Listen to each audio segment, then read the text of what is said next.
Hey, good morning. I guess I'm live and streaming here. I'm not doing a lot of streaming anymore, and I don't have the size of audience. And I got to learn to look at the camera and not look at my iPad. The problem is that when I use this, I think it's called a Wemo, W-E-M-O camera, all the controls are on my iPad. So I see myself on the iPad, so I'm always looking there. Anyway, I'll try to do better. Well, I got it. I got a package by UPS or somebody in the last couple days, and it is something I've been waiting for like 8 months, and it finally arrived. I have an adult son. I have two, but I have one that I was buying a birthday gift for back in April. And so I ordered one of these for him and one of them for myself, hoping to get it to him on his birthday on April the 12th. Well, it showed up a day before Christmas, so little production problems, I guess. And the guy was good about keeping us advised about what kinds of problems he was going on. So here's a little clue about what it is. Can you see that pair of eyeglasses with like a little mustache under it? So that's the logo. This is a very exclusive product. You're about to witness the opening of it. This will probably be the last time I'll use one of these, and you'll see why in a minute. So let's use it and get a little opening going here. All right, what is this thing that takes 8 months to get? Again, it's from Giaco, somewhere out of Poland, I think, or somewhere in that area. So get rid of that. Let's open this puppy up. And I'll just bring out one of them, leave the other one right here. So this is what's called a maker knife. I saw this talked about on some videos by Bob Claggett and Jimmy DiResta and a few others. And so I wanted one, you know, got to be in there with the big boys. So I really, really wanted to get one. I didn't know it would take so long. All I got to do, I probably need to get one of these out of there so that I can figure out how to open up the package. You got a little pull tab on there. Where's Steve Jobs when you need him? I mean, he's always wants Apple to have packaging that's easy to handle. All right, come on, give me a break. Only when you're on live camera does this kind of shenanigans go on in your life. Probably a tape there somewhere that I'm not seeing. That's the problem when you're 77 years old, about to be 78, and your eyesight's gone to hell. Well, you know what? If you can't get a tool out of its case, then you probably shouldn't have it. It's probably a good sign. Anyway. All right, you know, desperate times call for desperate measures. There we go. All right, now can I get it out? So it comes with a little screwdriver. That's pretty cool. And this is what it looks like. I got mine with black and silver here. So it's got a little finger hole in it. And I haven't learned how to use it yet, but you slide that finger hole in order to open it up. This is going to be one that's going to live in my apron or it live in my pocket. And it's basically to replace these. You know, why use something that costs $8 or $12 or $6 or whatever when you can buy something that costs $50 or $75? I don't know what I paid for this. I got to put the blades in it. Anyway, that's pretty cool. Pretty cool. I have to read the instructions. It's got a little clip on the back. So you can, I guess, clip it in your shirt pocket, or probably designed to clip on your pants. Anyway, I love it. Giaco is a friend of Bob Claggett's and Jimmy DiResta's, particularly Jimmy, and they admire him. He set up a big manufacturing plant whatever country he's in. So anyway, I am now part of the exclusive club that owns a Giaco maker knife. So if you want to order one, I'm sure he's got it worked out now where he can ship them to you quicker than 8 months. But I no longer have a good box because I couldn't get it open. All right, that's one. I got a second one from my son, one from myself. Fortunately, I have a whole box for him, so he can feel like it's a good present. A couple other things I got that, let me expand the screen a little bit. Tools in my workshop that I kind of like. I recently got this mallet from Estwing, E-S-T-W-I-N-G. That's a well-known brand for hammers and mallets. And this one's got soft material on it, but it is 45 ounces. So, and it's got little rattles in it. So you can use it for Latin music, or you can use it for assembly, and it won't mar your material, but yet it has a lot of heft. It's also got a long hammer, so you can really get a lot of leverage. So I use that in addition to, you know, one of these that you see all the time. So anyway, it depends on how hard I need to hit something. So recommend that. I'll put a link to that down in my Amazon affiliate links down below. Now, if you like to order stuff and then wait for a long time, I've got an option for you.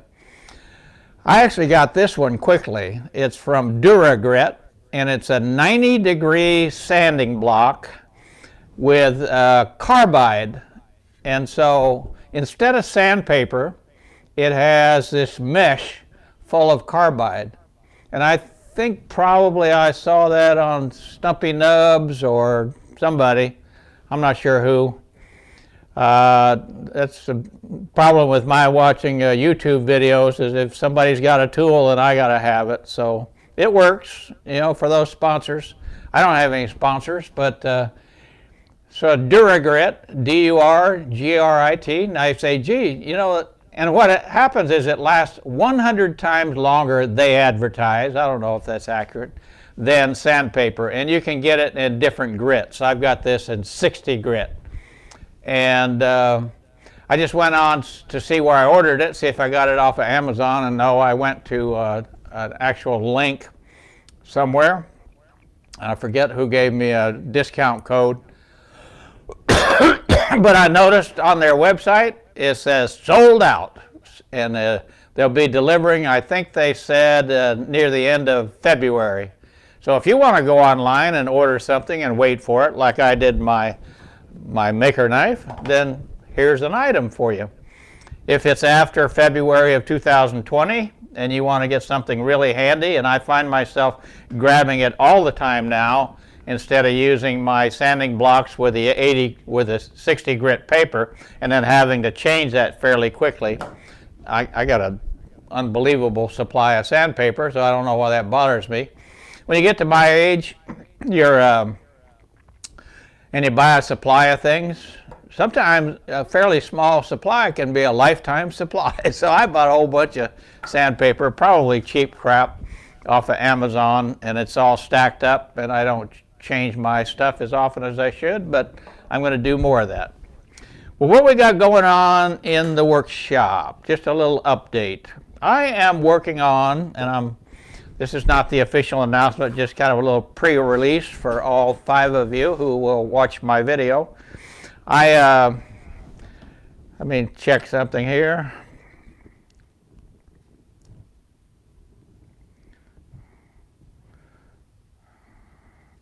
I don't know why I didn't get a notification that I'm live, but so I can't see any of your comments. I'll answer you later. I'm working on a little thing called a pop-up workbench. It is basically a workbench based on some really sturdy sawhorses. I built some beautiful sawhorses out of hardwood to go along with my Samurai Carpenter workbench. Same woods, walnut and maple, and I love them. But they're kind of designed to be a little bit oriental and a little design to them. And the problem is that design makes them impractical for some things that I want to do. So I wanted to come up with something for the person in the small workshop who maybe has to share a one-car garage or a two-car garage with automobiles and bicycles and all of the family stuff, but is getting into woodworking and needs a good workbench, but can't afford to have a really expensive workbench sitting in the middle of their floor. And so I'm designing what's called a pop-up workbench, and it's going to be based on some sawhorses of a certain design. And in those sawhorses, there's going to be a lot of match-fit dovetail grooves in the different faces and on the top, so that you can use match-fit clamps. And in addition, the tops are going to go on there are going to be just filled with dog holes, and also filled with a whole pattern of match-fit dovetail grooves. And you're going to have a larger top and then a smaller top. The smaller top can actually be a side panel so that you can put things on the side. I'm anxious to work on it. Here's some feet I'm working on for it, similar to the feet I did on the Samurai Carpenter set of sawhorses, and just using plywood. The whole project is using plywood, and I'm going to make it available to my Patreon supporters for free. It is actually going to be a set of plans in SketchUp. I'll provide that as a PDF file, and it's going to be a set of about 8 or 10 or 12 accompanying videos, taking a kind of a teaching approach to the build, designed primarily for the novice or the new woodworker. You guys who are experts, there's a second use for my pop-up workbench, and that's even for those of us who have a full workshop, to be able to collapse something over in a corner, if you can find another corner, or put it out in the carport or anywhere, and then have a supplemental workbench when you need it. Maybe you want to work outside because of the weather. You got hear my dog barking out there, problem with doing live videos. So anyway, it's a supplemental workbench, and it's using all these match-fit grooves. You're probably not going to put match-fit grooves in your real workbench, whether it be Samurai Carpenter or some other style. But this one will have all those, and when I got it ready to go, I'll announce it. So it's going to be an online course. It's going to be the set of plans. It's going to be the accompanying videos, and it's going to be kind of cool. I'm going to make it available to my Patreon supporters for free. In other words, they're already supporting me, so I'm not going to charge them anymore. And then for others who want to buy it, it'll just be priced over on my website. Of course, that means I got to get a website done, so that'll drag me off into the never, never land for 2 months. But anyway, it's going to be, I'm kind of excited about it because I'm really, really empathetic to the beginning novice woodworkers who are starting off similar to where I was several years ago. Not really knowing how to do much. So when I do the build, I'm kind of talking about quite a number of things in the basics of woodworking. Well, that's all I have today. I'm going to sign off, get to work shaping these feet and putting my pop-up workbench together and drilling a hole, cutting a whole bunch of dovetail grooves in my top and my side panel, and just having fun at an old age. Small workshop guy, please be safe in your workshop. Signing off.